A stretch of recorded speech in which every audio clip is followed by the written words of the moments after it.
بسم اللہ الرحمن الرحیم۔ السلام علیکم ورحمۃ اللہ وبرکاتہ۔ درس بخاری کا سلسلہ جاری و ساری ہے۔ آج شروع کریں گے رات کے وقت علم اور واعظ کرنا۔ حضرت ام سلمہ رضی اللہ عنہا سے روایت ہے کہ ایک رات نبی کریم صلی اللہ علیہ وسلم بیدار ہوئے تو فرمایا، سبحان اللہ، اس رات کس قدر فتنے نازل ہوئے اور کس قدر خزانے کھلے۔ حجرہ والیوں کو بیدار کرو، یعنی عبادت کے لیے۔ بہت سی عورتیں جو دنیا میں نفیس کپڑے پہننے والی ہیں وہ آخرت میں ننگی ہوں گی۔ حدیث کی تشریح۔ سرور کائنات صلی اللہ علیہ وسلم نے خواب میں دیکھا کہ آپ کے بعد فتنے ہوں گے اور صحابہ کے لیے خزانے کھلیں گے، اور بیدار ہونے کے بعد اس کی حقیقی تعبیر فرمائی، یا بیداری میں نیند سے پہلے یا بعد آپ کو وحی ہوئی۔ یہ حدیث معجزہ ہے کیونکہ آپ کے بعد فتنے واقع ہوئے جیسا کہ مشہور ہے، اور خزانے بھی کھلے، اور صحابہ کرام رضی اللہ عنہم نے فارس و روم اور دیگر بلاد پر قابض ہوئے۔ صواخب الحجر سے مراد ازواج نبی صلی اللہ علیہ وسلم ہے، یعنی بیویوں کو خبردار کیا جائے اور وہ بیدار ہو کر اللہ تعالیٰ کی عبادت کریں۔ رب کا سیادن سے وہ عورتیں مراد ہیں جو باریک لباس پہنتی ہیں جس سے ان کے جسم کا رنگ نظر آئے۔ ایسی عورتوں کو آخرت میں اس کے باعث عذاب ہوگا۔ یا وہ عورتیں مراد ہیں جو نفیس ترین قیمتی لباس پہنتی ہیں اور وہ آخرت میں نیکیوں سے خالی ہیں۔ ان کو فرمایا کہ بقدر ضرورت لباس پہنیں اور باقی صدقہ کریں اور دنیا میں اسراف ترک کر دیں۔ اس حدیث سے معلوم ہوتا ہے کہ مرد کو چاہیے کہ رات کی عبادت کے لیے گھر والوں کو بیدار کرے، اور بیدار ہونے کے بعد ذکر کرنا مستحب ہے، اور تعجب کے وقت سبحان اللہ کہنا مستحب ہے۔ بعض محدثین نے اس جملہ کی شرح میں لکھا ہے کہ یہ ازواج نبی صلی اللہ علیہ وسلم کو بیدار کرنے کے موجب کا بیان ہے، یعنی ان کو غافل نہ ہونا چاہیے کہ وہ رسول اللہ صلی اللہ علیہ وسلم کی بیویاں ہیں۔ لہذا اس کا معنی یہ ہوگا کہ زوجیت مشرفہ کی چادر پہننے والی بہت عورتیں ہیں، مگر جب ان کے عمل اچھے نہ ہوں گے تو یہ ان کو نفع نہ دے گی، جیسا کہ اللہ تعالیٰ فرماتا ہے کہ ان کی آپس میں نسبیں نہ رہیں گی۔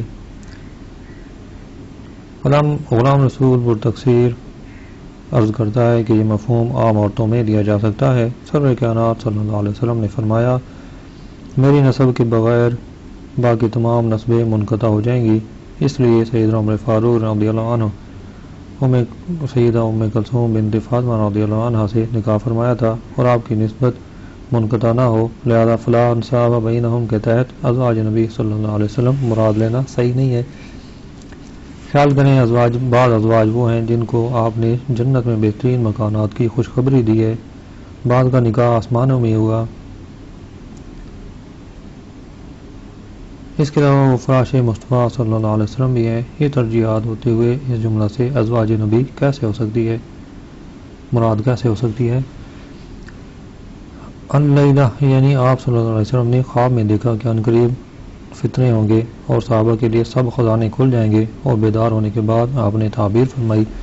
یہ آپ صلی اللہ علیہ وسلم کا معجزہ ہے کیونکہ آپ کی خبر کے مطابق فتنوں کا وقوع ہوا اور خزانے کھل گئے اور صحابہ کرام فارس و روم پر مسلط ہوئے۔ اگلا باب ہے رات سونے سے پہلے علم کی باتیں۔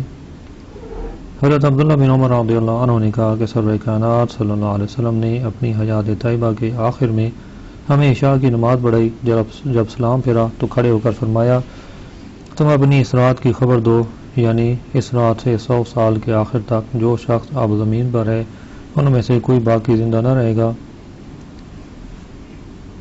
حدیث کی تشریح، یعنی جو شخص اس رات زمین کی پشت پر ہے وہ اس وقت سے لے کر 100 سال کے بعد زندہ نہ رہے گا۔ اس کا مطلب یہ ہے کہ یہ قرن اور صدی ختم ہو جائے گی۔ یہ مراد نہیں کہ 100 سال میں سب لوگ مر جائیں گے، کیونکہ اس میں اس رات کی قید ہے، اور جو لوگ اس رات کے بعد پیدا ہوں گے وہ اس حکم میں داخل نہیں ہے۔ زمین کی پشت سے مراد یہ ہے کہ جو زمین پر رہتے ہیں، لہذا خضر علیہ السلام پر یہ صادق نہیں کیونکہ وہ زمین پر نہیں سمندر پر ہیں، اور حضرت عیسیٰ علیہ السلام آسمانوں میں ہے۔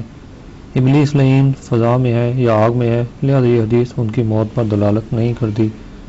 ابن بطال نے کہا کہ سید عالم صلی اللہ علیہ وسلم نے صحابہ کرام کو بتایا کہ ان کی عمریں بہت چھوٹی ہیں، ان کو عبادت میں کوشش کرنی چاہیے۔ لاواضح اس میں خطاب اس امت کو ہے۔ مذکورہ افراد سے سوال ہی نہیں ہو سکتا، یہ بھی ممکن ہے کہ مدینہ منورہ کے لوگوں سے خطاب ہو۔ اگلی حدیث ہے، حضرت ابن عباس رضی اللہ عنہ نے کہا کہ میں ایک رات میمونہ بنت حارث جو میری خالہ ہیں اور سرور کائنات صلی اللہ علیہ وسلم کی بیوی ہیں کے گھر میں سویا۔ اس رات سید عالم صلی اللہ علیہ وسلم ان کے پاس تھے۔ آپ صلی اللہ علیہ وسلم نے عشاء کی نماز پڑھی، پھر اپنے گھر تشریف لے آئے اور 4 رکعت نماز پڑھ کر سو گئے۔ پھر بیدار ہوئے اور فرمایا چھوٹا بچہ سو گیا ہے یا اس کے مشابہ کوئی کلام فرمایا۔ پھر نماز پڑھنے کے لیے کھڑے ہو گئے۔ میں اٹھا اور آپ کی بائیں جانب کھڑا ہو گیا۔ آپ نے مجھے اپنی دائیں جانب کر لیا اور 5 رکعت نماز اس کے بعد 2 رکعت پڑھی، پھر سو گئے حتیٰ کہ میں نے آپ کے خراٹنے کی آواز سنی۔ پھر فجر کی نماز کے لیے آپ مسجد میں تشریف لے گئے۔ حدیث کی تشریح۔ سید عالم صلی اللہ علیہ وسلم حضرت میمونہ رضی اللہ عنہا کے گھر سوئے اور وضو کیے بغیر بار بار نماز پڑھی۔ یہ آپ کی خصوصیت ہے کہ چت سونے سے آپ کا وضو نہ جاتا تھا، کیونکہ آپ کی آنکھیں سوتی اور دل بے رات بیدار رہتا تھا۔ یہی حال ہر نبی کا تھا۔ اس حدیث سے معلوم ہوتا ہے کہ اعلان کیے بغیر نوافل باجماعت جائز ہیں اور نماز میں عمل قلیل جائز ہے، اور محارم کے گھر بچے سو سکتے ہیں اگرچہ ان کے شوہر ان کے پاس ہوں۔ بچے کی نماز صحیح ہے۔ سرور کائنات صلی اللہ علیہ وسلم کا الغلیم فرمانا اور ان کو نماز میں دائیں طرف کرنا رات میں علم کی باتیں ہیں، کیونکہ غالباً اقارب جب گھر میں جمع ہوں تو ان میں پیار و محبت کی باتیں ہوتی ہیں۔ اس کے بعد اگلا باب ہے علم یاد کرنا۔ حضرت ابو ہریرہ رضی اللہ عنہ سے روایت ہے، انہوں نے کہا لوگ کہتے ہیں کہ ابو ہریرہ نے بہت حدیثیں روایت کی ہیں، اگر اللہ تعالیٰ کی کتاب میں یہ 2 آیتیں نہ ہوتی تو میں ایک حدیث بھی بیان نہ کرتا۔ پھر یہ بڑا ان الذین یہ آیت پڑھی، بے شک ہمارے مہاجر بھائیوں کو بازاروں میں تجارت مشغول رکھتی تھی اور انصاری بھائیوں کو اپنے اموال میں کاروبار مشغول رکھتا تھا، یعنی کھیتی باڑی میں مصروف رہتے تھے، اور ابو ہریرہ پیٹ بھر کر رسول اللہ صلی اللہ علیہ وسلم کی خدمت میں حاضر رہتا اور ایسے اوقات میں حاضر رہتا جن میں لوگ حاضر نہ ہوتے تھے، اور وہ باتیں یاد کر لیتا تھا جو لوگ یاد نہ کرتے تھے۔ حدیث کی تشریح۔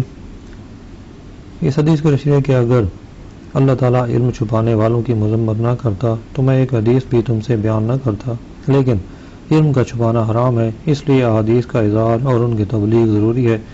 اس لیے میں نے بکثرت احادیث روایت کی ہیں، کیونکہ مہاجرین و انصار تجارت اور کھیتی باڑی میں مصروف رہتے تھے اور میں صرف قوت پر قناعت کر کے رسالت مآب صلی اللہ علیہ وسلم کے حضور میں موجود رہتا تھا اور احادیث یاد کرتا رہتا تھا، جبکہ وہ لوگ ایسا نہ کر سکتے تھے۔ اس حدیث سے معلوم ہوتا ہے کہ حدیثیں زیادہ بیان کرنا، تجارت کرنا، کاروبار کرنا اور پیٹ بھرنے پر ہی اکتفا کرنا مستحب ہے، اور کبھی اشخاص کے اختلاف سے یہ مستحب اور واجب ہو جاتے ہیں۔ اگر یہ سوال پوچھا جائے کہ کیا بظاہر یہ حدیث پہلی حدیث کے معارض نہیں، کیا ابو ہریرہ رضی اللہ عنہ نے فرمایا کہ عبداللہ بن عمر کے سوا کوئی صحابی مجھ سے زیادہ روایات نہیں کرتا؟ اس کا جواب یہ ہے کہ معارضہ ہرگز نہیں، کیونکہ عبداللہ بن عمر رضی اللہ عنہ کے بعد احادیث زیادہ تھیں، لیکن انہوں نے زیادہ حدیث روایت نہیں کی، اور حضرت ابو ہریرہ نے بکثرت احادیث روایت کی ہیں، لہذا دونوں کا معامل علیحدہ ہے۔ اگر یہ سوال پوچھا جائے کہ حضرت عبداللہ بن عمر عام مہاجرین میں داخل ہیں اور ابو ہریرہ کا کہنا ہے کہ مہاجرین تجارت میں مصروف رہتے تھے اس لیے مجھے ان سے زیادہ احادیث یاد ہیں، اس کا جواب یہ ہے کہ حضرت عبداللہ بن عمر رضی اللہ عنہ احادیث لکھ لیتے تھے، اس لیے ضبط کے لحاظ سے انہیں زیادہ احادیث یاد تھی، اور حضرت ابو ہریرہ کو مطلق سماع کے اعتبار سے اکثریت حاصل ہے۔ ابن بطال نے کہا کہ اس حدیث سے معلوم ہوتا ہے کہ علم حفظ کرنا چاہیے اور اس کی ہمیشہ جستجو کرنی چاہیے۔ اس حدیث میں ابو ہریرہ رضی اللہ عنہ کی بہت فضیلت ہے، نیز دنیا کے حصول میں کمی کرنا افضل ہے اور علم کو طلب دنیا پر ترجیح دینی چاہیے۔ یہ بھی معلوم ہوا کہ ضرورت کے وقت اپنی ذات کی فضیلت بیان کرنا جائز ہے۔ اگلی حدیث حضرت ابو ہریرہ رضی اللہ عنہ سے روایت ہے، انہوں نے کہا میں نے عرض کی یا رسول اللہ صلی اللہ علیہ وسلم، میں آپ سے بہت حدیثیں سنتا ہوں مگر ان کو بھول جاتا ہوں۔ آپ نے فرمایا اپنی چادر پھیلاؤ، میں نے چادر پھیلائی۔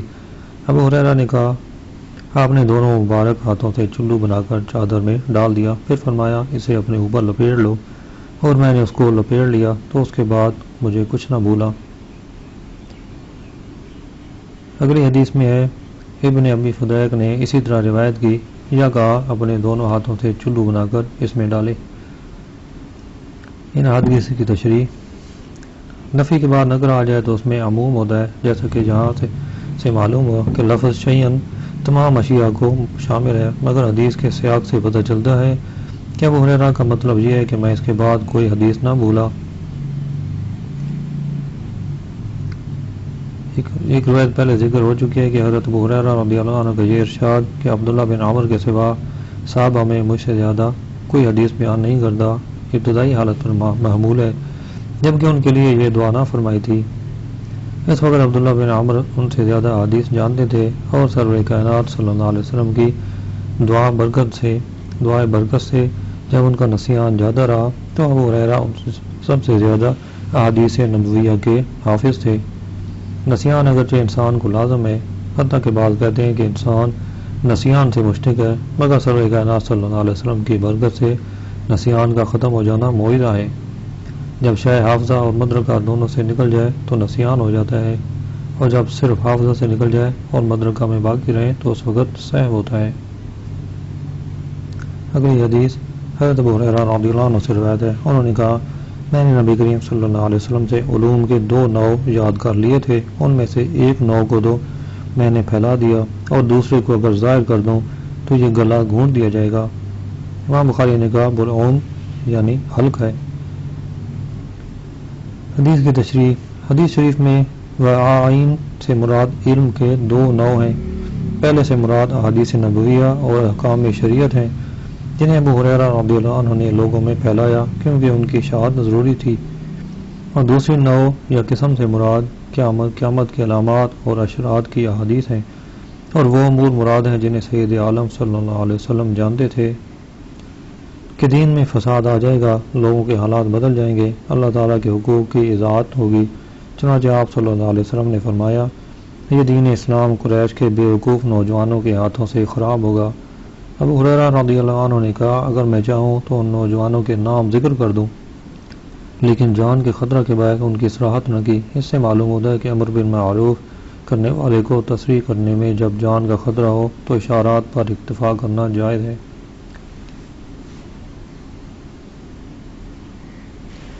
اگلا باب ہے علماء کا کلام خاموشی سے سننا۔ حضرت جریر رضی اللہ عنہ سے روایت ہے کہ انہیں نبی کریم صلی اللہ علیہ وسلم نے حجۃ الوداع میں فرمایا کہ لوگوں کو خاموش کرو، پھر فرمایا میرے بعد کافروں جیسے نہ ہو جانا کہ ایک دوسرے کی گردنیں اڑانے لگو۔ حدیث کی تشریح، نبی کریم صلی اللہ علیہ وسلم نے اس حج میں لوگوں کو الوداع فرمایا تھا، اس لیے اس کو حجۃ الوداع کہا جاتا ہے۔ حدیث شریف کا مطلب یہ ہے کہ تمہارے افعال کافروں کے افعال کے مشابہ نہیں ہونی چاہیے کہ جیسے وہ ایک دوسرے کو قتل کرتے ہیں تم بھی آپس میں ایسا کرنے لگو۔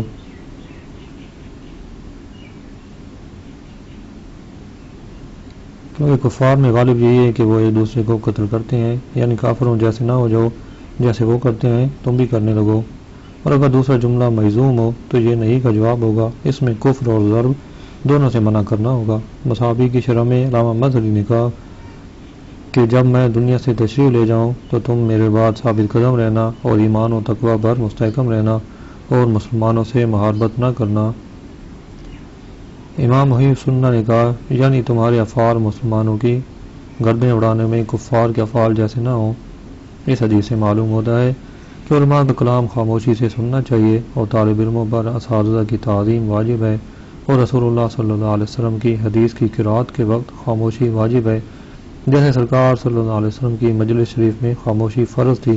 اسی طرح عالم دین کے پاس احتراماً خاموش رہے کیونکہ علماء سنت کو زندہ کرتے ہیں اور رسول اللہ صلی اللہ علیہ وسلم کی شریعت کو قائم کرتے ہیں۔ اگلا باب ہے جب عالم سے سوال پوچھا جائے کہ لوگوں میں سب سے بڑا عالم کون ہے تو مستحب یہ ہے کہ وہ علم کے اللہ کے حوالے کر دے۔ حضرت سعید بن جبیر نے کہا میں نے ابن عباس سے کہا کہ نوف بکالی کہتے ہیں کہ موسیٰ علیہ السلام بنی اسرائیل والا موسیٰ نہیں، وہ موسیٰ کوئی اور ہے۔ ابن عباس نے کہا وہ اللہ کا دشمن جھوٹ بولتا ہے۔ ہم کو ابی بن کعب نے نبی کریم صلی اللہ علیہ وسلم سے خبر دی کہ اللہ کا نبی موسیٰ علیہ السلام بنی اسرائیل کو خطاب کرنے کھڑے ہوئے تو ان سے پوچھا گیا سب لوگوں سے زیادہ عالم کون ہے؟ انہوں نے کہا میں سب سے زیادہ عالم ہوں۔ اس لیے اللہ تعالیٰ نے ان کو عتاب فرمایا، جبکہ انہوں نے علم کو اللہ تعالیٰ کی طرف رد نہ کیا۔ اللہ تعالیٰ نے آپ کی طرف وحی بھیجی کہ میرے بندوں میں سے ایک میرا بندہ مجمع البحرین میں ہے، وہ تم سے زیادہ عالم ہے۔ موسیٰ علیہ السلام نے کہا اے میرے رب اس کے ساتھ کیسے ملاقات ہو؟ ان سے کہا گیا کہ مچھلی ٹوکرے میں رکھو، جب اسے گم پاؤ وہاں میرا بندہ ہوگا۔ موسیٰ علیہ السلام چل پڑے اور ان کے ساتھ ان کے خادم یوشع بن نون بھی چل پڑے۔ انہوں نے ٹوکری میں مچھلی رکھ لی، حتیٰ کہ وہ پتھر کے پاس پہنچے تو اپنے سر رکھے اور سو گئے۔ مچھلی ٹوکرے سے نکلی اور دریا میں اپنی راہ لی۔ موسیٰ علیہ السلام اور ان کے خادم متعجب ہوئے۔ وہ دونوں باقی رات اور دن چلتے رہے۔ جب صبح ہوئی تو موسیٰ علیہ السلام نے اپنے خادم سے کہا، ہمارا ناشتہ لاؤ، ہم کو اس سفر میں بہت مشقت ہوئی ہے۔ موسیٰ علیہ السلام کو مشقت محسوس نہ ہوئی، حتیٰ کہ وہ اس جگہ سے آگے نکل گئے جس کا ان کو حکم ملا تھا۔ ان کے خادم نے کہا، آپ بتائیں کہ جب ہم پتھر کے پاس ٹھہرے تھے میں مچھلی کو بھول گیا تھا۔ موسیٰ علیہ السلام نے کہا، ہم اسی کی تلاش میں تھے۔ وہ اپنے قدموں کے آثار پر لوٹ آئے۔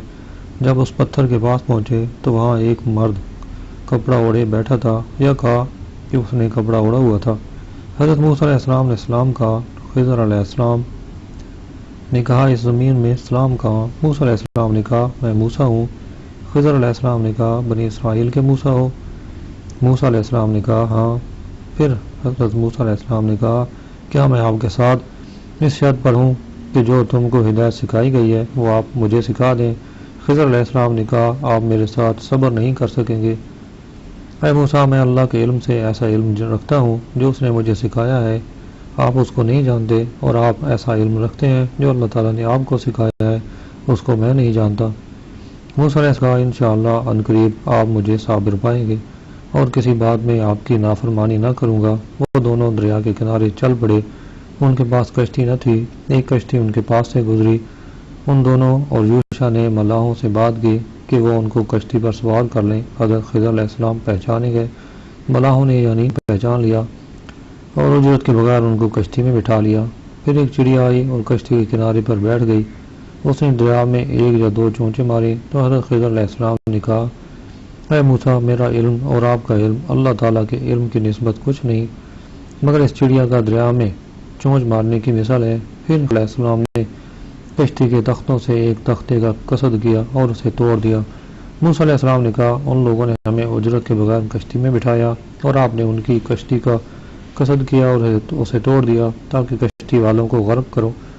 خضر علیہ السلام نے کہا، کیا میں نے کہا نہ تھا کہ آپ میرے ساتھ صبر نہ کر سکیں گے؟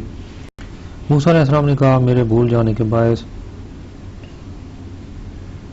مواخذہ نہ کرو اور میرے امر میں مجھ پر تنگی نہ کرو۔ موسیٰ علیہ السلام کا پہلا سوال بھول سے تھا۔ پھر دونوں چل پڑے۔ آگے ایک بچہ دوسرے بچوں سے کھیل رہا تھا۔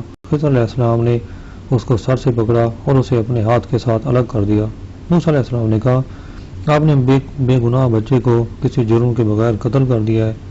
خضر علیہ السلام نے کہا، کیا میں نے آپ سے نہ کہا تھا کہ آپ میرے ساتھ صبر نہ کر سکیں گے؟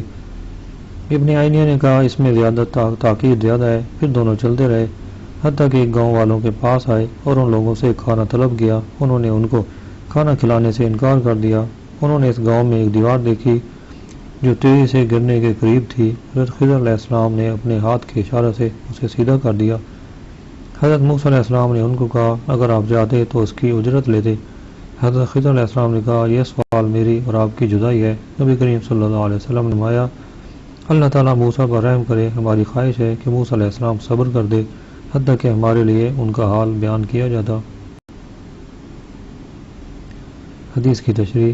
اس حدیث کے ذکر سے امام بخاری کا مقصد یہ ہے کہ عالم سے جب سوال کیا جائے کہ سب سے بڑا عالم کون ہے تو اس کے جواب میں یہ کہے کہ سب سے بڑا عالم اللہ ہے اور اپنی طرف علمیت کی نسبت نہ کرے۔ حضرت موسیٰ علیہ السلام اگرچہ اپنے زمانہ میں سب سے بڑے عالم تھے کیونکہ نبی عالم الزما ہوتے ہیں، مگر اللہ تعالیٰ کو یہ جواب پسند نہ تھا کیونکہ منصب نبوت کا مقتضی انکسار و تواضع ہے، اس لیے ان کو حضرت خضر علیہ السلام کے پاس جانے کی تکلیف۔ یہ حدیث پہلے باب الخروج فی طلب العلم میں گزر چکی ہے۔ جس جگہ مچھلی زندہ ہوئی تھی وہاں آب حیات کا چشمہ تھا، اس کے پانی کی ہوا اور برودت مچھلی کو پہنچی تو وہ زندہ ہو کر ٹوکرے یعنی زنبیل سے نکل گئی اور دریا میں چلی گئی۔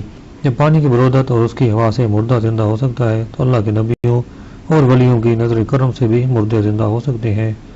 مچھلی کا فقدان حضرت خضر کے وجدان کا سبب تھا جو ان کو وہاں کپڑا اوڑھے ہوئے مل گئے۔ ان سے موسیٰ علیہ السلام کا سوال امور دین سے متعلق نہ تھا، کیونکہ نبی امور دین سے نا واقف نہیں ہوتے، اور حضرت خضر علیہ السلام کا ارشاد ما ناقص علمی و علمک میں متناہی کی نسبت غیر متناہی کی طرف ہے، اور چڑیا کے چونچ میں قطرے کی نسبت دریا کی طرف متناہی کی نسبت متناہی کی طرف ہے، مگر اس سے مقصود مماثلت ہر لحاظ سے نہیں بلکہ قلت و حقارت میں تشبیہ مراد ہے، اور نقص کا یہاں مجاز معنی مراد ہے کہ اللہ کے علم کی نسبت میرا اور تیرا علم چڑیا کے چونچ مارنے اور دریا کی مثل ہے۔ اس حدیث سے معلوم ہوتا ہے کہ تحصیل علم کے لیے سفر کرنا مستحب ہے، اور لا تشد الرحال الا الى ثلاثۃ مساجد میں تینوں مساجد کے سوا کسی دوسری مسجد کی طرف سفر کرنا ممنوع ہے، جبکہ مسافر کا قصد مسجد میں مزید ثواب مطلوب ہو۔ اگر محض زیارت مراد ہو تو جائز ہے، جیسے سید عالم صلی اللہ علیہ وسلم مسجد قباء کی زیارت کو تشریف لے جایا کرتے۔ سفر کے لیے ذات راہ امرا لینا جائز ہے، اور مشائخ کا احترام کرنا اور ان پر اعتراض نہ اس حدیث سے معلوم ہوتا ہے۔ اس میں اولیاء اللہ کی کرامات کا اثبات اور اخبار یعنی الغیب ثابت ہوتا ہے۔